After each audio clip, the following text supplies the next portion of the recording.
여러분 안녕하세요. 스티브 인사 드리겠습니다. 오늘은 부동산 통과 의뢰라는 제목으로 여러분에게 몇 가지 말씀을 좀 드리겠습니다. 주한 시민공원역 지주택 홍보 플래카드고요. 현재 홍보관을 마련하고 열심히 홍보하고 있습니다. 여기서 보면 굉장히 눈에 띄는 게 시민공원역 1분 초역세권 아파트 이렇게 됩니다.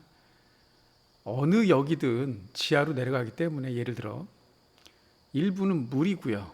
아무리 가까이 있어도 최소 5분, 조금 가까워다 10분 정도 내외입니다. 이거는 거의 과장 광고죠. 그리고 시민공원역, 주안역, 인천시청역, GTX-B 인천시청역, 그래서 이렇게 역이 있다 이렇게 얘기를 합니다. 이 얘기를 드린 이유는 제 얘기를 하기 위해서입니다. 어쨌든 이렇게 현혹되지 마시고 통과 의뢰라고 생각하시면 계약하셔도 괜찮지만 그 통과 의뢰는 안 치르는 게 좋습니다. 통과 의뢰를 사전에서 찾아보면 이렇게 정의되어 있습니다. 출생, 성년, 결혼, 사망, 생로병사죠. 일종의 따위의 사람의 일생 동안 새로운 상태로 넘어갈 때에 겪어야 할 의식을 통틀어 이르는 말, 프랑스 인류학자 방주네프가 처음 사용하였다 이렇게 말합니다. 그러니까 사람 누구나서 태어나 출생을 하잖아요. 그리고 성년이 되고 결혼 여부는 선택이지만 사망이잖아요. 이렇게 출생하고 자라고 죽을 때까지 겪어야 될 의식을 통과 의뢰라고 사전은 정의하고 있습니다. 여기서 이제 스티그는 이렇게 얘기합니다. 부동산 통과 의뢰. 내 집 마련, 투자와 같이 사람이 일생 동안 부동산을 소유하는 데 치러야 할 대가를 통틀어 이르는 말을 스티그는 부동산 통과 의뢰라고 말을 했습니다. 사람이 죽을 때까지 부동산을 소유하지 않을 수도 있지만 어쨌든 그 소유라는 의미가 전세와 월세를 다 같이 얘기를 한다면, 포함한다면 어차피 부동산은 사람이 태어나서 죽을 때까지 그 관계를 맺어야 할 그런 대상임에는 분명합니다. 제가 1990년에 제대를 했습니다. 그때 제가 사는 부천 소사가 이제 그 토지 주택공사가 시행자로 그 개발을 해서 택지개발지구로 개발을 했습니다. 그래서 제가 살던 집이 수용이 돼서 이주 택지를 줬습니다. 그래서 집을 저에게 되기 때문에 한 2년 동안은 전세를 살았던 기억이 있습니다. 그래서 제가 얻은 건 아니고요. 저희 부모님이 전세를 얻었습니다. 그때 92년부터 93년 동안에 전세 사는 집이 경매에 넘어갔습니다. 주인이 알고 전세를 드린 겁니다. 그때는 그 호가제 경매가 할 때입니다. 제가 건달, 깡패들을 본 적도 있습니다. 직접. 그래서 지금은 가정법원으로 바뀌었지만 인천지방법원이 주안에 있을 때 그때 우리 집이 경매하는 걸 직접 제가 참가를 했습니다. 그리고 지금도 이 동산 경매는 호가제로 합니다. 동산이라 하면 이제 압류, 빨간 딱지가 붙는다고 하죠. 부동산은 이제 그 법원에 촉탁을 해서 어쨌든 그 등기권이 경매권 실행이 되잖아요. 근데 이제 동산 경매는 가정 집기예요. TV, 냉장고, 세탁기, 건조기 이런 것들을 하는 게 동산 경매입니다. 이것도 한번 제가 경험해 본 적은 있습니다. 그리고 1996년에 교사 발령을 받았습니다. 아무것도 모르는 시절에 98년에 시와 주공아파트 미분양을 제가 계약을 했습니다. 그때는 정말 입지, 향, 구조, 평면에 대해서 전혀 무지했고요. 지금 생각하면 정말 무모했습니다. 이때가 제가 나이 30살인데 30살에 뭘 알았겠습니까?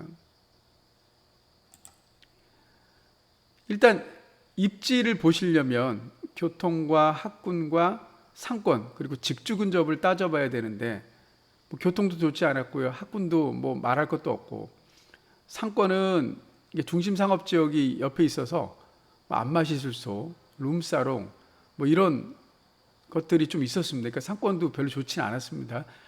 거주하기에는. 그 향은 당시 남았던 게 남향에 3층이 남아 있었고 동향 7, 8층이 남아 있었습니다. 근데 저는 이게 이제 높은 게 좋은 줄 알고 동향을 선택했더니 옆에 있던 분이 남향을 해야 된다고 그래서 남향 3층을 했던 기억이 납니다. 구조는 이제 복도식밖에 안 남았어요. 계단식이 있었는데 그때는 못 모르니까 그냥 복도식을 했던 것 같아요. 정말 무모했습니다. 평면도 몰랐기 때문에 2베이, 3베이, 4베이도 몰랐기 때문에 그 당시에는 대부분 복도식 아파트는 2베이였습니다. 방이 3개라도 방이 그 복도로 2개 빠졌습니다. 참 어이없었죠. 제가 지금 생각해도 그렇습니다. 그 이후에 이제 제가 분양권 공부를 좀 했습니다. 그래서 서구의 검암 분양권을 샀다가 팔았고 그 돈으로다가 이제 부천 상동 분양권을 샀습니다.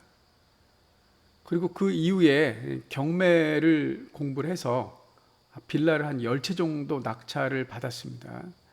또 땅도 해서 토지 공유지분 낙찰로 이제 공유물 분할 청구 소송을 통해서 제가 이제 매도한 경험도 있고요. 그래서 제가 뭐 예전 영상에도 말씀드렸지만 경매는 제가 일찍부터 시작을 했고 낙찰 경험도 있고 명도 경험도 있고 또 수익을 낸 경험도 있고 소송을 한 경험도 있습니다. 이렇게 제가 살아오다가 15년부터 16년까지 2015년 16년 선대인 씨가 말하는 미친 부동산을 말한다 해서 각종 데이터를 가지고 집값은 떨어져야 된다. 정말 부동산이 미쳤다.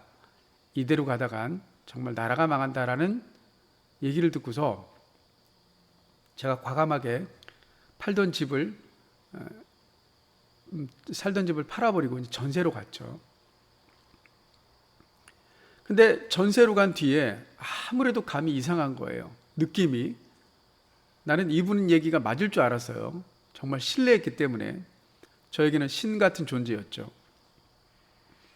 근데 돌아가는 분위기가 아닌 거예요. 그래서 2017년에 재개발 입주권을 제가 구입을 하게 됐습니다. 결국 이게 신의 한 수였습니다.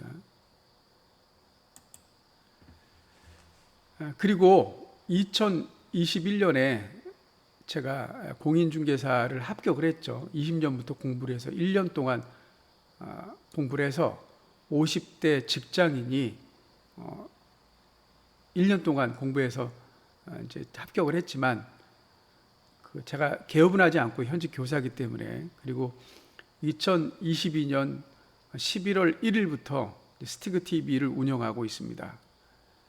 이제 스티그 TV의 운영 방향을 제가 누누이 말씀드렸지만 은퇴 그리고 불인이라고 하죠. 부동산 어린이들에게 좀 더 팩트 정보를 제공하기 위해서 제가 운영을 하고 있고요. 사실적인 정보. 이렇게 종합해 보면 누구나 이제 통과 의례가 있을 수 있습니다. 저도 시행착오를 겪었고 통과 의례를 겪었습니다. 그래도 혹시 여러분들 중에 잘못 투자했거나 잘못 생각을 해서 이렇게 좀 힘들어하시는 분이 있다면 통과 의례라고 생각하시고 한번 내가 수업 내고 공부했다 이렇게 생각하시면 됩니다. 저도 역시 이런 시행착오를 겪어서 오늘까지 이르렀습니다. 제가 드릴 말씀은 지금 이제 경매 시기가 돌아온 겁니다. 다시 한번. 그래서 저는 경매 물건을 보고 있습니다. 켈리 최의 웰싱킹 중에서 이런 말이 있습니다. 당신의 인생 중에 부자가 될 수 있었던 순간은 반드시 있었다. 다만 그게 기회인지 몰랐기 때문에 그냥 지나쳤을 뿐이다 라고 얘기합니다. 저 역시 인생을 반추해 보면 부자가 될 수 있었던 순간은 정말 있었던 것 같아요. 정말. 근데 지내놓고 보니까 그게 기회였구나 라고 생각하실 겁니다. 아마 제 방송을 들으시는 보시는 분들 중에도 아마 이런 생각을 가지시는 분이 있을지 모르겠지만 어쩌면 지금이 기회일 수 있습니다. 남들이 아니라고 할 때 지금이 기회라고 할 수 있습니다. 제가 지금도 댓글도 달리는 게 송도 진입기회가 뭐 물량도 많은데 아직 이르지 않느냐 이렇게 말씀하시는데 본인이 생각하기에 기회라면 그게 기회인 겁니다. 예. 언제까지 떨어지길 바랄 수는 없는 거죠. 바닥에서 사고 이 상투에서 파는 건 정말 신의 영역입니다. 그러니까 무릎까지 왔을 때가 가장 최선이고 또 어깨에서 팔라는 말이 진리인 것 같습니다. 남들이 먹을 것을 남겨줘야지 팔리는 거죠. 이렇듯 누구에게나 부동산 통과 의뢰가 있습니다. 혹시 지주택을 계약을 해서 힘들어하시는 분들 그게 통과 의뢰가 될 것입니다. 그러니까 조금만 기다리시고 공부를 하셔서 정말 기회가 왔을 때 잡을 수 있는 스티그 TV 구독자 여러분이 되셨으면 하는 바람에서 이 영상을 찍습니다. 자, 제 영상을 봐주셔서 감사드립니다.